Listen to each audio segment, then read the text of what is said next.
Le vote de la loi sur la taxe forfaitaire d'habitation fait grand bruit dans les coins et recoins du 241 à travers des débats houleux. C'est dans ce cadre que la Chambre de commerce de Libreville a été en vitrine il y a quelques jours, où la classe politique gabonaise de l'opposition a démystifié cette loi en présence de la population venue des quatre coins du Grand Libreville. Auquel j'ai appartenu en 2022, sous la pression du FMI, il y avait deux impôts. Deux. Il y avait cette taxe forfaitaire sur l'habitation là, que le gouvernement en 2022 avait abrogé, annulé, et y compris dans le Code général des impôts, c'est annulé. Et en contrepartie, on a intégré la contribution foncière unique. Or, que se passe-t-il aujourd'hui? On a maintenant les deux. Dans la loi de finances, maintenant, il y aura les deux. Il y a donc la taxe forfaitaire d'habitation, tout en conservant la contribution foncière unique. Expliquez-moi comment ils vont s'en sortir. Comment un Gabonais va payer la taxe forfaitaire unique sur le compteur de l'électricité et en même temps payer quand il y a un titre foncier, quand il y a un titre d'attribution. On a un problème là qu'il faut pouvoir régler. Et donc, ça rappelle les fondements.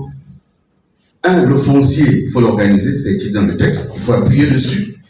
Tant qu'on n'a pas un foncier organisé, on récupère cet impôt comment? Deux, d'avoir fixé par zone les montants à payer, ça n'a aucun sens. C'est vraiment, c'est l'absurde. Bon, il a dit qu'on habite côte à côte. On n'est pas seul, il y a le foncier aussi qui est à la Nous, on connaît tous nos environnements. On vit là à côté de personnes qui n'ont pas les ressources. On le sait tous. Donc, il faut qu'il ait le courage de reculer. Il faut qu'il recule. C'est mauvais, c'est pas bon. Il faut reculer. Et modestement, il peut faire des passages en force. Mais chaque passage en force prépare un autre tour. Les Gabonais ont dit c'est pas bon. Il faut entendre les Gabonais.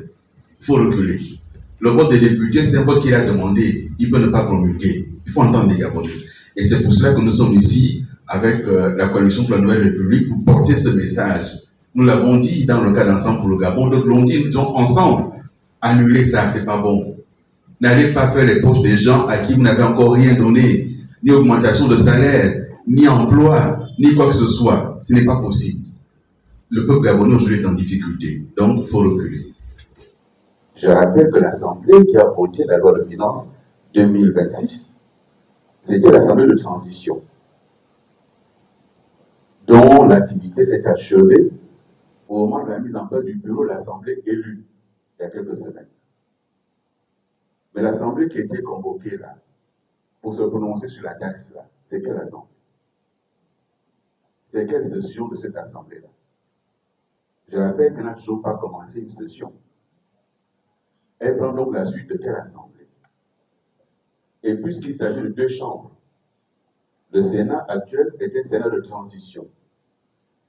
On va donc avoir un texte qui est voté par deux assemblées qui n'ont pas la même légitimité. Ça pose des problèmes de fond, des problèmes constitutionnels, et j'y reviendrai. Parmi ceux qui ont siégé à l'Assemblée hier pour voter ce texte, il y a des gens qui sont des personnalités qui sont des sénateurs de la transition, qui siègent actuellement au Sénat de transition et qui sont députés élus. Ça renvoie à quoi? Quelle est la forme de ça? On viole allègrement la Constitution. Troisième chose, ceux qui sont actuellement démissionnaires ou pas démissionnaires, les anciens ministres ou actuels ministres intérimaires ou intérimés, ils ont voté ce texte. Donc, ils sont en plein exercice du mandat parlementaire. Il faut en tirer toutes les conséquences. Pour revenir à la question de la nouvelle délibération, la Constitution est très claire. L'article 96 de la Constitution, lisez-le, il est très clair. S'agissant de la question du budget, il ne peut y avoir une nouvelle délibération que dans 3 cas, qui sont concomitants. Ça veut dire si au cours de l'examen de la loi de finances, pendant la session budgétaire, les deux chambres du Parlement n'ont pas adopté en termes identiques, d'une part. Si d'autre part, tel qu'il a été adopté, ce texte-là ne satisfait pas les attentes du pouvoir, il est alors donné la possibilité au chef de l'État, 1, de promulguer par ordonnance la loi de finances de l'année précédente. 2, dans les 15 jours, de convoquer le Parlement pour une nouvelle délibération. Est-ce que nous sommes dans ce cas de figure? Non. Là, on fait n'importe quoi, excusez-moi, passez ma réflexion. Là, on improvise, le poisson de la a dit, pilotage à vue, c'est l'improvisation. On fait semblant d'appliquer la Constitution, on détourne la Constitution. Et par rapport à ça, ce vote, il est nul. Si nous avions des instances normales qui fonctionnent normalement, on serait une vraie cour constitutionnelle, ce vote, il devait être annulé. Il est nul, il devait être nul et fait. Dernière chose, c'est que cette taxe dite forfaitaire d'habitation, on l'a décrit ici, toutes les incongruités qu'il y a dans ce terme forfaitaire. Mais peut-être que comment vous avez écouté le directeur général de la SPEG, il nous dit de petites choses intéressantes, parce que comme il discute avec eux en haut, ils lui ont révélé de quoi il s'agit exactement.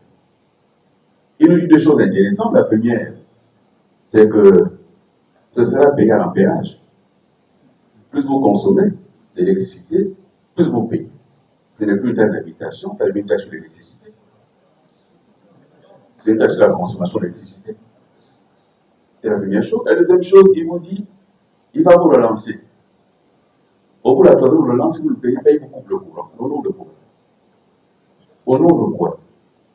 Excusez-moi, mais je peux quand même rappeler que la convention de concession actuelle a été élaborée, négociée et signée quand j'étais ministre de l'Énergie. Je la connais un peu. Rien ne donne l'autorisation à la SPEG, dans ce texte-là, dans sa convention, de pouvoir procéder à des mesures de rétorsion sur des éléments qui ne relèvent pas de son service. Ce n'est pas son service. Et je termine, professeur, sur la dernière point, toujours concernant la SEG. C'est qu'il y a un règlement de service. Puisque la SEG est prête à appliquer des mesures de rétorsion sur les clients, mais le règlement de service qui lie l'État à la SEG fait obligation à la SEG d'assurer la continuité de la fourniture en électricité. Et chaque fois qu'il y a coupure, il y a des amendes et pénalités qui doivent être appliquées par l'agence de régulation du secteur pour l'électricité. On va donc y aller.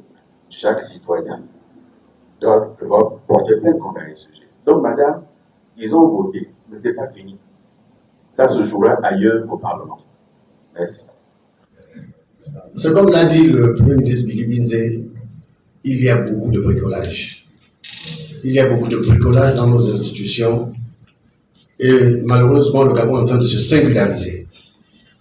Nous avons un Parlement où d'un côté, vous avez des députés élus et des sénateurs de la transition, des sénateurs nommés, dont je fais partie.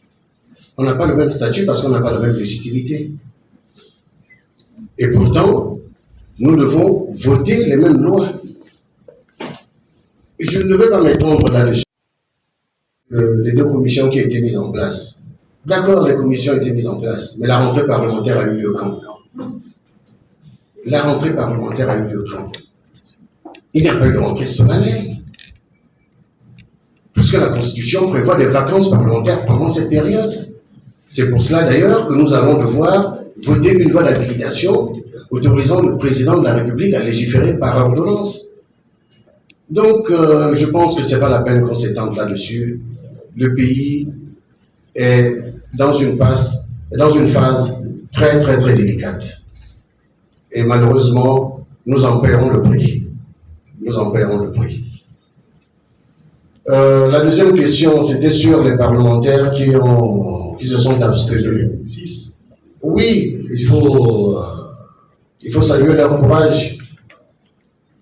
Il faut qu'ils continuent à penser d'abord au mandat qui leur a été confié par leurs électeurs.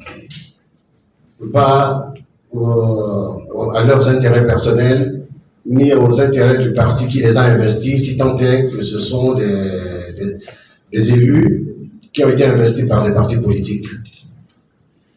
Parce qu'il n'y a pas de mandat impératif et quand vous êtes à l'Assemblée, quand vous êtes au Sénat, vous devez agir en votre âme et conscience en fonction de ce que vous pensez de votre pays.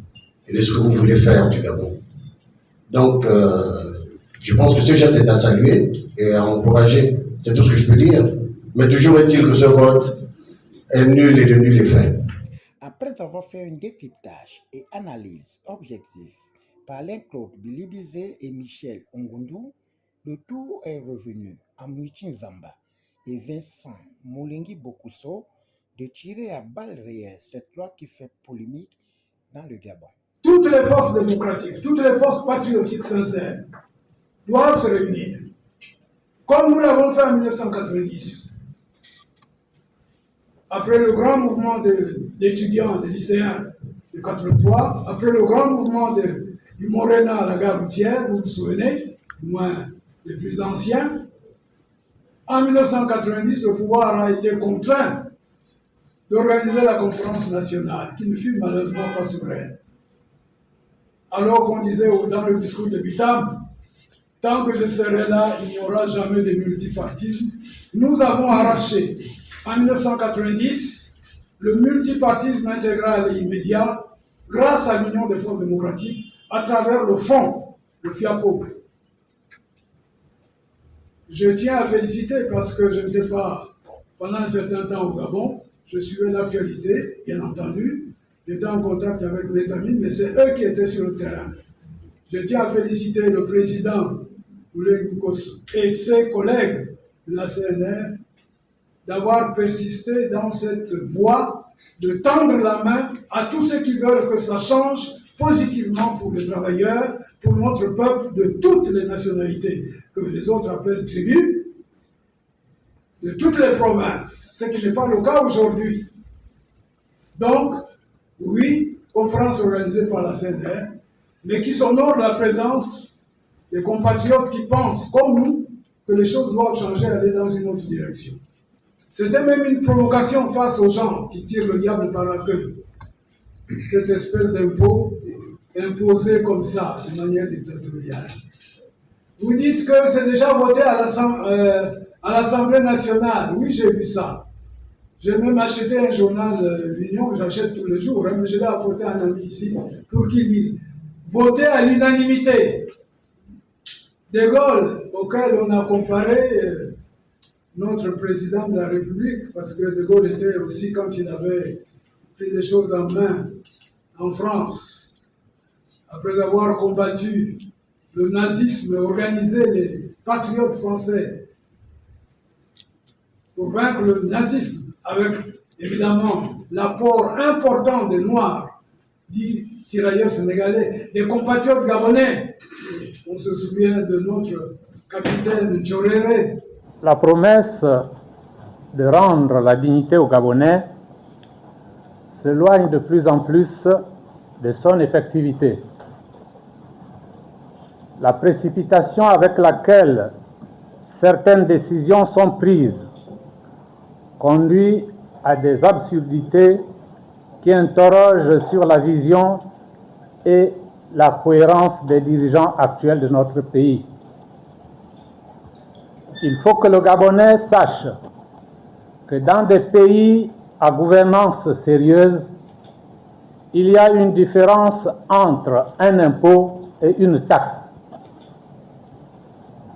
L'impôt est une somme que l'État prélève sans une contrepartie directe. C'est le cas notamment de l'impôt sur les revenus des personnes physiques ou de l'impôt sur les sociétés. L'impôt contribue à financer les charges de fonctionnement ou les programmes d'investissement. La taxe, quant à elle, est un prélèvement lié à un service ou à l'utilisation d'un service spécifique. Par exemple, la taxe de ramassage des ordures, la taxe de séjour dans un hôtel ou la taxe d'aéroport. En France, la taxe d'habitation relève de la responsabilité des collectivités locales et non de celle de l'État. Quand le président de la République affirme que dans les pays comme la France, on paye la taxe d'habitation, il faut préciser que cette taxe, qui est prélevée par les collectivités locales, a été supprimée pour les résidences principales le 1er janvier 2023 et maintenue uniquement pour les résidences secondaires. Donc, comme tout le monde n'est pas riche en France, ça signifie que cette taxe s'adresse à ceux qui ont plusieurs maisons, donc aux riches. Or, ici, le gouvernement nous assène que la taxe d'habitation va servir au développement du pays, sans indiquer de manière claire les services spécifiques qu'elle devrait financer. Avant d'imposer aux Gabonais la taxe d'habitation, le gouvernement doit d'abord nous dire ce qu'il est advenu des 7 milliards octroyés par province, soit un total de 63 milliards pour les 9 provinces, bien au-delà de 2,8 milliards escomptés.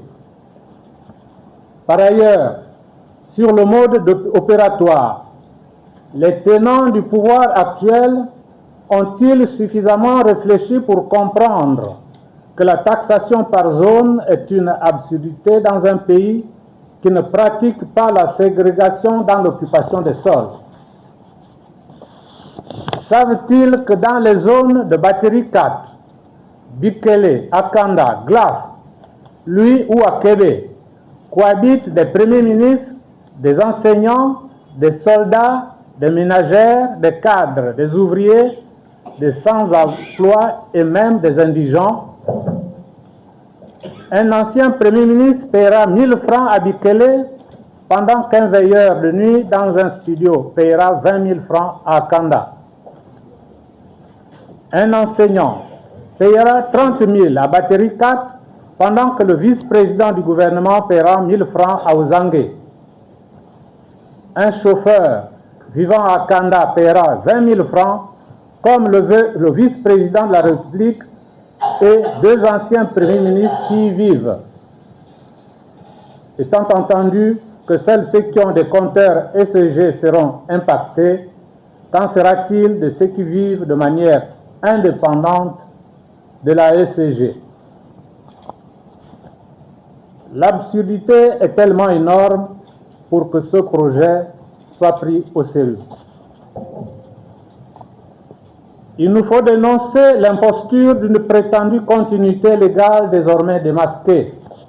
En effet, le ministre de l'Économie et des Finances, du budget et de la dette se défend de ce que cette taxe d'habitation existe dans la loi de finances depuis 2022. Mais ce qu'il ne dit pas, c'est qu'elle n'a jamais été appliquée et pour cause. Le gouvernement de l'époque, arrogant face aux pressions du FMI, qui n'avait pas de prérequis ni les outils nécessaires pour la mise en application complexe d'une telle taxe.